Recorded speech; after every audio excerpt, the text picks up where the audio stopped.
Patrick Kelley coming to you from Annapolis, Maryland. Today what we're doing is a local video market update. We're going to be looking at a few statistics in Arundel County to put, I think, the market into perspective for a lot of people. I think that there's a tremendous amount of fear and unknown that's dictating people's decision, and frankly, it's accessibility to guidance and things like that. So my job here is to be that resource for you, and ultimately I'd love to work with you in some capacity whenever you're ready. So let's kind of break down some of these variables that we want to check out to get a gauge on a lot of this stuff. So active inventory, we're looking at the month of April. This is the most current statistics that we have available to us.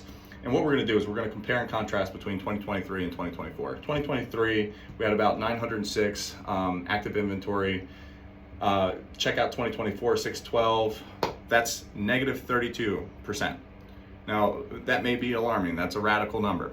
But that's where a lot of this stuff, you need to understand exactly what we're talking about.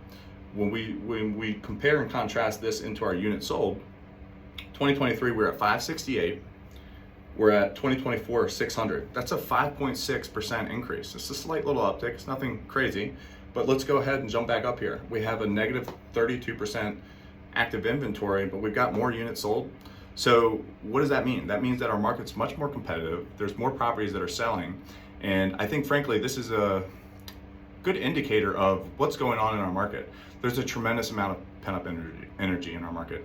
There's underlying momentum that's occurring. We have so many people on 2, 3, 4 interest rates. They know they need to move. They're just waiting for the right time to do it. And most of us agents in the industry, we know that our rates are going to get down to a reasonable level. We know 6% is probably key threshold. And by the time that we get to the end of this year, we may be low 6, high 5s. It may happen. We're supposed to see rate drops. So, to put in the pent-up energy and all that kind of stuff. So we got 5.6 increase between 23 and 24. Let's go back and look at 2022. There were 933 units that sold in April. That's a negative 35% difference between 2024 and 22. This is more in alignment with where our normal market is. Somewhere 1,000, whatever. So that just shows you that there's less properties being sold, but we know just from being in the market that there's people that do need to make these moves. So it's just different things that you need to consider. Our average 30-year fixed rate right now is at 6.796. We're not too far away. I think the Fed has affirmed that we're still going to see our rate drops that we've expected.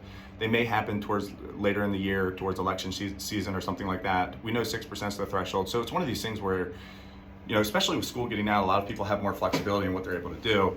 We need to just put a lot of this stuff into perspective if you're looking to do something in the market. Timing is critical. Agency is critical. When the market gets tight like this, you need an agent that knows what they're doing. It really will dictate whether you're getting a house or not. I'd love to be that resource for you. I love this job. I love what I do. And I love the negotiation aspect of things, and you need a good negotiator to get what you want. You wait towards a tighter market, things might get so competitive, you end up giving up securities, and that's where timing makes a big difference.